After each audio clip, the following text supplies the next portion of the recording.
नमस्कार। कक्षा 11 के अर्थशास्त्र के छात्रों का स्वागत है। आज नया पाठ 7वां अध्याय आंकड़ों का प्रस्तुतीकरण, प्रेजेंटेशन ऑफ डाटा। प्रस्तुतीकरण तथा विश्लेषण को सुविधाजनक बनाने के लिए वर्गीकरण के बाद सारणीयान किया जाता है।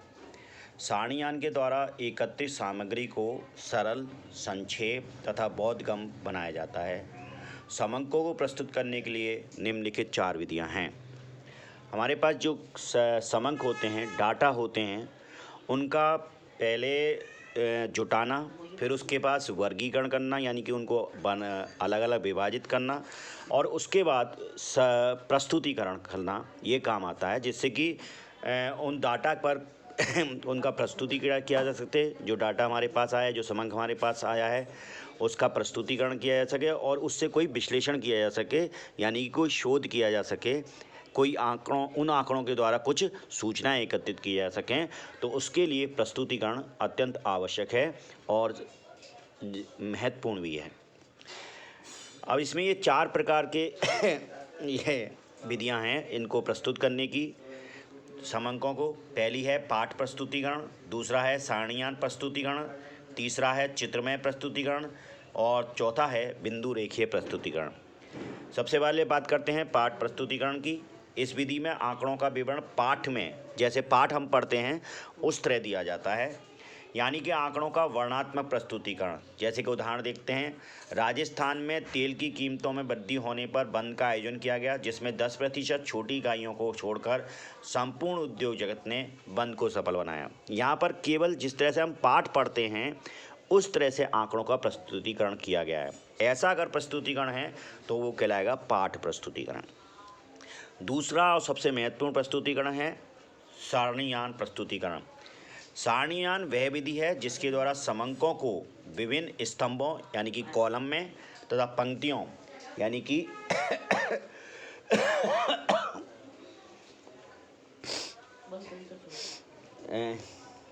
कॉलम और रो में, यानी कि रो में प्रस्तुत किया जाता है।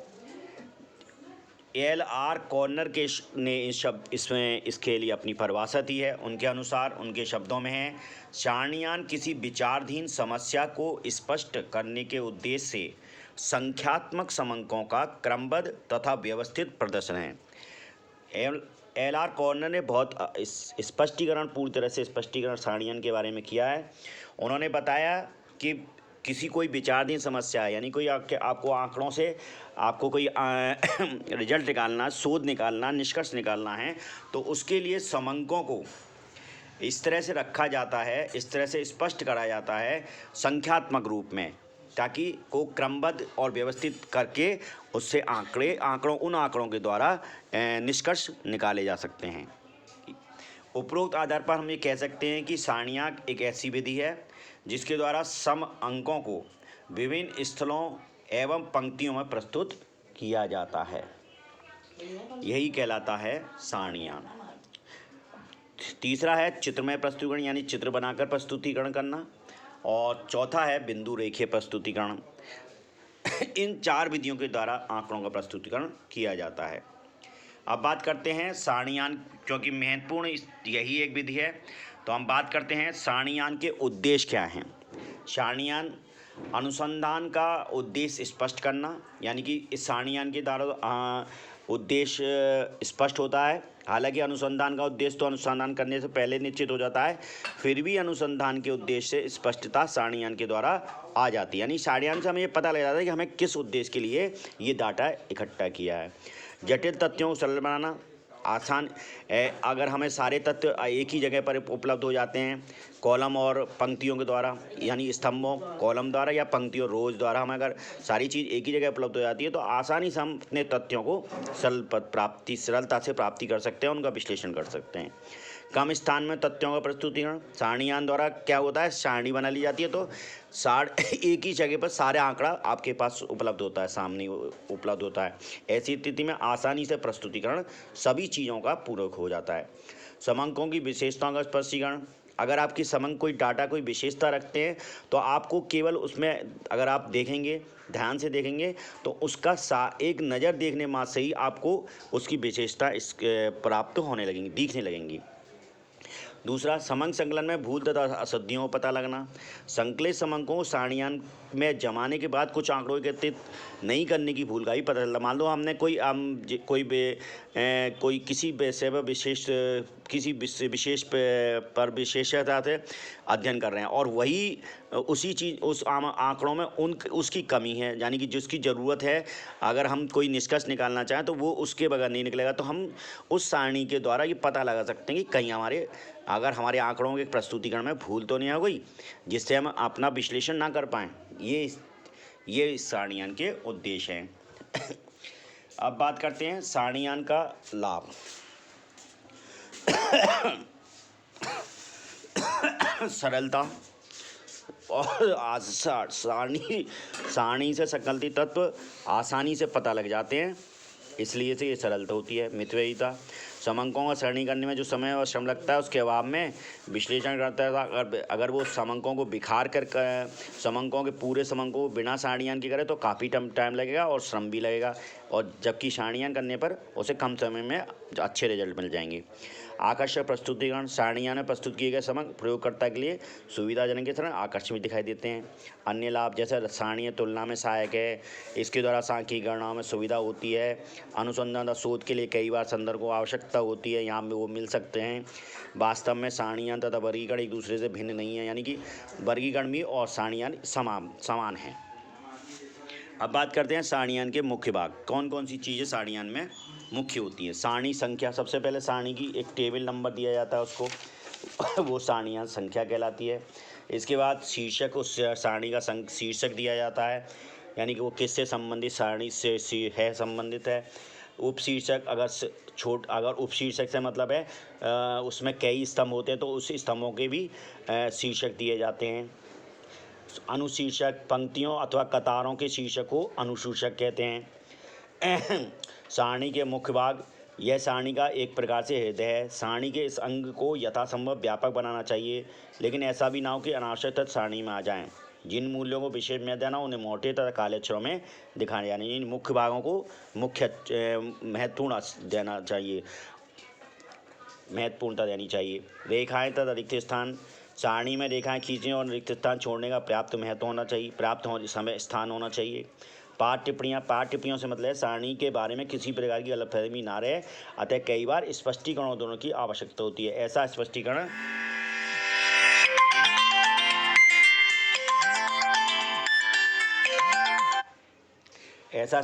आवश्यक है। पदों का समायोजन, इस श्रेणी में पदों का समायोजन वर्णमाला, आकार, समय, महत्व तथा भौगोलिक क्रमानुसार किया जाना चाहिए। समंकों का स्रोत, सारणी में जिन आंकड़ों को दिया गया उनका स्रोत क्या है, ये आंकड़े कहाँ से प्राप्त किए गए, ये भी लिखना चाहिए। औसत तथा योग, उन प्रत्येक सारणी के स्तंभों का योग लिखना चाहिए। तो प्रत्येक स्तंभों का प्रत्येक रो का योग लिखना चाहिए। माप की इकाई क्या होगी, करोड़ों के रूपों में होगी, लाखों रूपों में होगी, या किलो में होगी, या किसी में क्या इकाई होगी, यानी कि उसकी माप की इकाई क्या होगी। यह मुख्य भाग हैं। सारणियन के सामान्य नियम, सामान्य नियम से मतलब है कि इसमें किस नियमों के आधार पर यह बनाई जानी चाहिए। तो सारणियन के मुख्य भाग में समुचित प्रदर्शन होना चाहिए, यानी कि मुख्य भागों का समुचित जो मुख्य भाग हैं उसके मुख्य भागों का ध्यान पर विशेष ध्यान देना चाहिए। उद्देश्य अनुकूल, जिस उद्देश्य के लिए वो सारणी बनाई गई है उसका उद्देश्य का वो पूरी करती हो, ऐसी सारणियाँ। नियंत्रणीय आकार, यानी नियंत्रण में हो, आकार उसका बहुत ज़्यादा बड़ा हो ना हो जिससे कि वो फिर ज़्यादा इस आकर्षक नहीं लगेगी। उपसान तथा इकाई, उपसाधन तथा साधन, माप की इकाई तथा उसका कितना सन्निकरण, यानी कि एप्रोप्रिकेशन किया जाएगा। जैसे कि मान लो किलो में किया है तो पॉइंट के बाद कितने ग्राम तक का उसकी इकाई मानी जाएगी। अन्य नियम जैसे तुलनात्मक समंकों को पास रखना चाहिए, माप की इकाई को स्पष्ट रूप से प्रदर्शित किया जाना चाहिए, सारणी देखने सुंदरता स्पष्ट होनी चाहिए, ये अन्य नियम कह सकते हैं। अब बात करते हैं कि अच्छी सारणी के आवश्यक लक्षण क्या हैं। आकर्षक होना सबसे मेन बात है, उसकी आकर्षक होनी चाहिए, यानी दिखने में वो, और उसमें सारी चीज़ें महत्वपूर्ण चीज़ें लिखी हुई होनी चाहिए। प्रबंध योग, सारणी का आकार ना तो अतिरिक्त बड़ा हो ना ही अतिरिक्त छोटा हो। यदि तो ऐसी स्थिति में यदि अधिक जानकारी का समावेश करना हो तो बड़ी सारणी की अपेक्षा कई छोटी छोटी सारणियाँ बनाई जानी चाहिए। इसके बाद तुलनात्मक अध्ययन करने के लिए सरल हो, तुलनात्मक उसमें अध्ययन आसानी से किया जा सकता है, यानी जिससे तुलना क्या हो उसके आसपास ही वो सारणी होनी चाहिए या डाटा होना चाहिए। वैज्ञानिक रूप से मतलब है सारणी का निर्माण वैज्ञानिक ढंग से किया जाए। सारणी के निर्माण में सभी आवश्यक सावधानियों का ध्यान रखना चाहिए। स्पष्टता, सारणी की व्यवस्था इस प्रकार की जानी चाहिए कि सामान्य व्यक्ति भी उसमें आसानी से समझ सके। ये कहलाते हैं अच्छी सारणी के आवश्यक लक्षण। अब बात करते हैं एक सामग्री की, ये उदाहरण है, समझ लिए। यह सबसे पहले सारणी का नमूना दिया हुआ है, सारणी का शीर्षक, यानी कि शीर्षक दिया, उस पर क्या एप्रोक्सीमेटेड इकाई होगी, यानी कि वो कितनी इकाइयों तक में, किस इकाई में होगा। यहाँ इधर सारणी का नंबर दे दिया जाता है इस तरह, और अनुशीर्षक यानी कि कौन कौन से सब्जेक्ट पर वो होगी। पंक्ति एक में क्या चीज़ है, रो में, दूसरी रो में क्या है, तीसरी में क्या है। इसी तरह कॉलम में, कॉलम शीर्षक क्या है, यहाँ कौन सा शीर्षक है, ये कॉलम के शीर्षक दिए, यहाँ कॉलम के शीर्षक दिए जा सकते हैं, ये उप शीर्षक कहलाता है। कतारों का योग और कतारों का औसत, यानी कि ये कतारों का यहाँ पर औसत निकल आएगा, यहाँ योग निकल आएगा, तो इसको हम देख सकते हैं। तो अब इसको कहेंगे बॉडी ऑफ द मुख्य भाग, मुख्य द टेबल, ये इस तरह से। इसी तरह स्तंभों का योग, ये यहाँ पर स्तंभों का, यानी कि इनका योग यहाँ निकल आएगा और रो का योग यहाँ निकल आएगा और उनका एवरेज निकल आएगा। इसी तरह स्तंभों का औसत भी निकल आएगा। इसके बाद अब एक सारणी हम यहाँ समझते हैं। देखिए, उपयुक्त सूचनाओं के आधार पर एक तालिका बनानी है। एक सारणी के विभिन्न भागों दर्शाते हुए सूचनाओं के आधार पर एक तालिका बनाइए। भारत में ये एक दिया हुआ है, तो यहाँ चावल, खाद्यान्न चावल हो गया, गेहूँ हो गया, इसी प्रकार, यानी कि ये क्या चीज़ें हैं, ये हैं पंक्ति 1 2 3, चावल, गेहूँ और अन्य सामान। कुल मात्रा कितनी हुई, 930 किलोग्राम, 730 किलोग्राम, 470 किलोग्राम। इसके बाद कुल खाद्यान्न उत्पादन का प्रतिशत कितना हुआ, इसका 43.66% हुआ, ये 34.37%, ये 22.5%। इस तरह से लाख टन प्रतिशत ये आ गया। उपार्जित इकाइयाँ, ये खाद्य शीर्षक आ गया, 2001-2-3 में भारत में खाद्यान्नों का उत्पादन। इसके बाद ये सारणी संख्या आ गई। इस तरह से ये सारणी बनाई गई।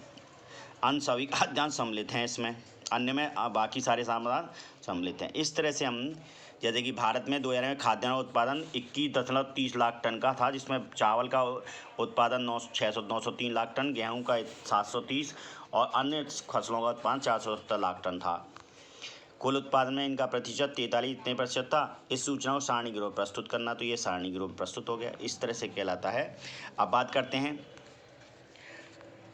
वर्गीकरण तथा सारणीयान में अंतर क्या होता है। क्रम, सबसे पहले समंकों का वर्गीकरण किया जाता है। इसमें वर्गीकरण समंकों की सारणी में प्रस्तुत किया जाता है।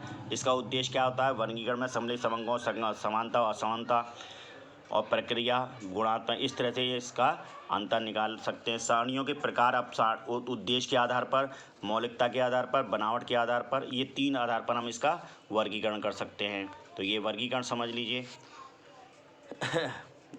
कितने प्रकार की सारणियाँ हो सकती हैं। देखिए, on the basic of purpose, यानी कि उद्देश्य के पर्पज के आधार पर 2 हैं। जनरल पर्पज होना चाहिए, जनरल पर्पज और स्पेशल पर्पज। इसी तरह on the basic of origin, यानी कि मौलिकता के आधार पर, तो ओरिजिनल टेबल और डेरिवेटिव टेबल। इसी तरह on the basic of construction, यानी कि बनावट के आधार पर किस तरह क्या प्रकार की होती हैं, 2 प्रकार की, सिंपल टेबल और कम्प्लेक्स टेबल, यानी कि मिश्रित टेबल। और कम्प्लेक्स टेबल भी 2 प्रकार की होती है, टू जिसमें 2 वे, यानी कि जिसमें 2 रास्ते हों, और जिसमें मल्टी यानी ज़्यादा रास्ते हों,